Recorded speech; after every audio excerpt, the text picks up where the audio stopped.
And hello there YouTubers, it is Collected Tooth 5 back here with another episode. This time I will be talking about my favorite scientist, Nikola Tesla. Now for those of you non-scientists, the ones that are, don't know that much, I'm not talking about the car company, although Elon Musk is a genius. Tesla, I picked Tesla because he was too far ahead of his time. His brain was he was so mentally advanced that no one understood him, and that's why most people don't believe him as to be their greatest uh, scientist.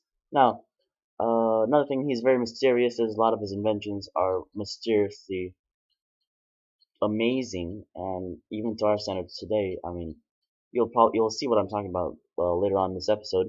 But this is gonna be a long episode. If you are willing to spend around 10-15 minutes, then you strap down and get ready. It's gonna get a little it's gonna get pretty shocking what he has done. For those of you who already know about Nikola Tesla, this is not gonna be anything new. But for those of you who don't, you're gonna want to stick around because this is pretty amazing. Now, I've known about Nikola Tesla for a long time, 5-6 years, I believe. Now, let's start with number one. First thing that he did that was great was that he created wireless charging. Now, imagine you had a phone and there was a wireless charger that could charge your phone from, let's say, 100 feet away. Now, when I say the wireless charging, I'm not talking about like the Samsung charger that you just put your phone on top. I'm talking about an actual wireless charger. You hold your phone and there's a charger about 100, maybe 1,000 feet away, and it charges your phone from that distance. Well, Nikola Tesla did do that. I'm not 1,000 feet away, but pretty close. He he he invented it by transmitting power in a safe electromagnetic frequency, like infrared or radio waves, like how we communicate today. Anyways, he sent that into the atmosphere, and and that transferred currents through the air, which is conductive most of the time, and it could be caught by things that have the same settings as those um, radio waves. Now, this this creates for some pretty advanced stuff, including, well, like I said, charging, and he could charge the whole. He said he could charge the whole world with one tower. The way he did it is that he invented a transmitting electric electromagnetic waves into the atmosphere, and some particles will be charged, causing a worldwide. It's sort of a little like a aurora borealis, but you can't really see it. It is invisible because it isn't visible light rays, and so it travels around the world because, well, the atmosphere is only or near the Earth, so it would travel around the world and could charge any object. Now, there was a lot of speculation of this being unsafe, and Thomas Edison, who was his main rival, uh, convinced tons of people that, well, it wasn't safe, and he did demonstrations that were really accurate. Now, the tower was called Warncliffe Tower. Unfortunately, it's not there anymore.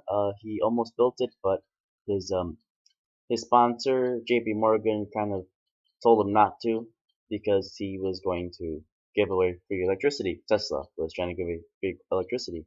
But imagine if JP Morgan didn't disfund his tower. That would have been amazing. Imagine what the world would be like today. Okay, number two, Coldfire. Now, the Coldfire is not like what it seems like. It's not an actual fire that is cold. A Coldfire is a way to cleanse the body by energizing a 2.5 milliamp plate that you will stand on. It would shock you. You can't really feel too big of a shock. It's not like putting your fingers in a socket or anything like that. Anyways, it would shock you because the human skin is kind of conductive, and anyways, it kills germs. It is more effective. It was proven to be more effective than washing. We have done tests today, and we put samples of what was left over into, well, cultures, and that's how we kind of know it would be cleaner. Now, uh, it created ox. First of all, it's great. It cleanses your body without getting wet. For those people who are allergic to water, and there are a few people, it creates oxygen after use. It turns the bacteria and their components and their metabolism to oxygen after breaking them apart, and it can be picked up on any frequency, which means, well, it's safe basically. Now a lot of people thought it wasn't safe and they were skeptic about it, and I can understand why, because well, you are shocking yourself after all. What if the fuse blew out? What if the resistor blew out, so to speak? Anyways, but it was used for a while by him and his salon. He had a salon which he did that, and so it was kind of it worked, and he got a lot of well publicity for it, but it never took off like most of his inventions, unfortunately. Now let's see what else. He talked to extraterrestrials with a Tesla scope. Um, I know this may seem like he is a little bit of a nut job, although he wasn't. I don't think probably wasn't a nut job. I'm not sure. He might have been, but he he had a Tesla scope, which was Warren Tower, and that thing sent out signals, like I told you earlier, and he heard clicking noises, signals that were received by his tower. Now after well a long time. He put the clicks together, and it kind of sounded like Morse code. Transmitter created electric signals throughout the electromagnetic spectrum, and that meant it could have been picked up by any rays. It was slight, but it was enough for him to find out that, well, he thought it was extraterrestrials, and they were coming from Mars, from the moon, from the atmosphere, blah blah blah, all that. And so yeah, that's very interesting. Yeah, it's pretty interesting. For those of you who don't know it, it may seem like a shocker, but for those of you who don't, he could have been mentally insane, but I don't think he was. I mean, there is a very good chance of aliens being around our solar system. If you want to look at that episode, please hit my channel. There is an episode where I do talk about aliens. So yeah, just hit my channel. I might put a link in the description below. Anyways, next thing. This is probably the most shocking, well, second most shocking thing that you might find out. He created a death ray. It was the first particle accelerator ever made. Sorry, I'm using a Word document. It's very small. It was the first particle accelerator ever made. It could. What he did is that, well, if you don't know what a particle accelerator is, it is a vacuum that accelerates particles in such a high speed where it could travel the speed of light or close to it. It might cause the end of the world if you hit the Higgs boson in the wrong way, which probably won't happen, but it might. Anyways, um, he he he made a claim with J.P. Morgan, his sponsor, and he told it that his death ray can penetrate anything that was ever made by anyone. Now, this this shocked J.P. Morgan, but he still didn't believe Tesla, and so that was kind of disappointing for him. So he tried to take a job at Britain in the English military. He didn't get a contract, but he did get a contract with the Russian military. And so this brought up claims and conspiracy theories that he may have caused the Tunguska explosion. If you don't know what that is, that's a giant explosion which most people believe was an asteroid that hit Russia in 1908, 19 something like that, early 1900s.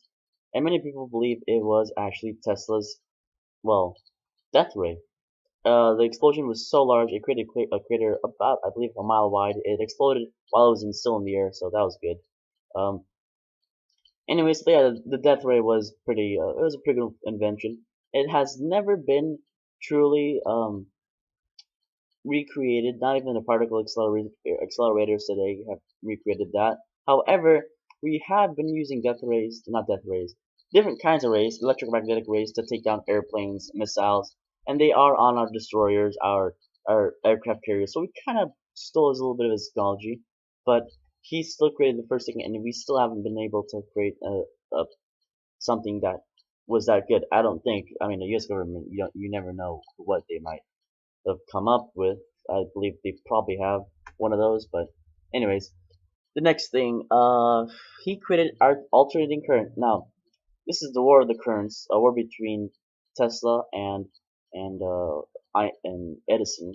Edison created the direct current, which was, well, batteries basically. It created a current, one positive, one negative. It just like that.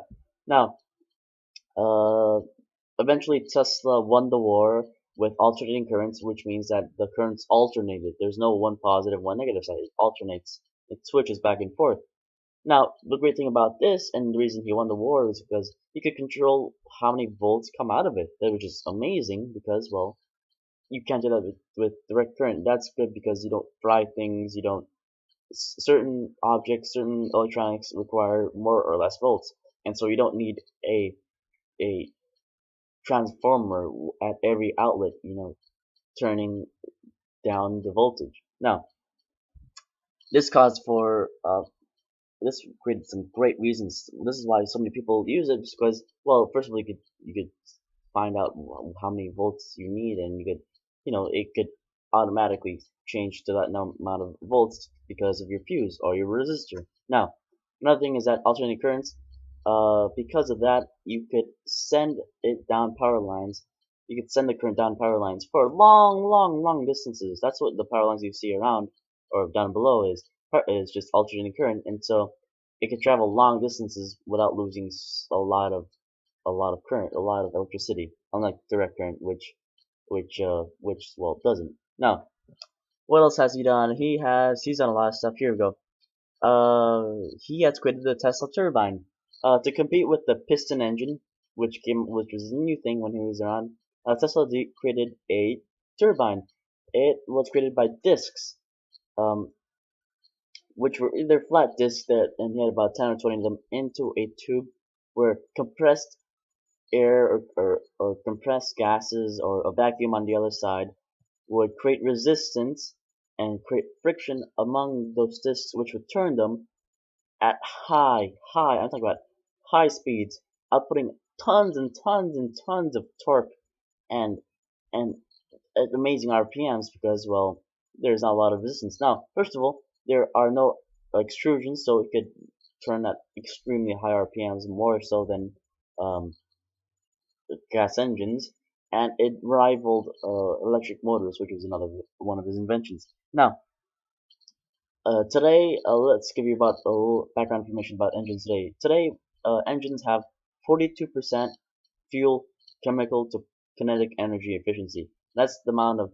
potential energy in a certain fuel turned into the actual what comes out of it. That's 42%, which doesn't seem like a lot, but the uh, the Tesla turbine can get 50%, which means the Tesla turbine is more efficient chemical to kinetic energy ratio than a gas motor or diesel motor or piston motor. That unfortunately, because of the onside of people wanting to make money and selling other people gasoline, people chose, well, piston engines instead of the Tesla turbine. So yeah, that's kind of bummed him up and bummed him out, and that's just horrible. Now, however, you could still make a Tesla turbine. There are plans online. You could make a Tesla turbine, and if you were to put one in a car, it could be it'll be, first of all, more efficient than all the cars you see on Earth today. Second of all, faster than all the cars you see on Earth today. You could actually gear it up, and you could create supercars with it that will beat any supercar on Earth. Now, let's see what else. Let's see. Radio. Tesla actually invented the radio. Many of you will be surprised at this, but he actually invented the radio. And the Supreme Court even said he invented the radio 2 weeks after he died, unfortunately. He died penniless, unfortunately. Anyways, uh, he just invented the radio because, well, I don't know. He just, I don't know what led him to invent the radio. He just did, I guess. I don't know why. I don't have any background information on that. He just did because, well, I don't know. Anyways, what's next? Teleautomation. This is basically the same thing as radio. He created the first RC cars or RC, well, remote control. He created remote control devices which today would be Bluetooth, which you could send videos and files and pictures and audio clips to each other with radio signals. So the radio, which is kind of obvious, and also remote control, so you could, well, turn on off the TV, which is pretty important, if you're, especially if you're someone like me. Anyways, um, so yeah, that was pretty cool, and people did not believe him. This was probably his most skeptical invention ever, because he said he could control something without touching it or without being anywhere near it, and people didn't believe him. So when he did, I mean, it was a shocker. Now, uh, that I believe is it. I think I've covered every mention. It's about 15 minutes. That's it. That's just it for this episode. I know it's a long episode, I just hope you like this video. Please hit like, subscribe, and I'll see you in my next episode.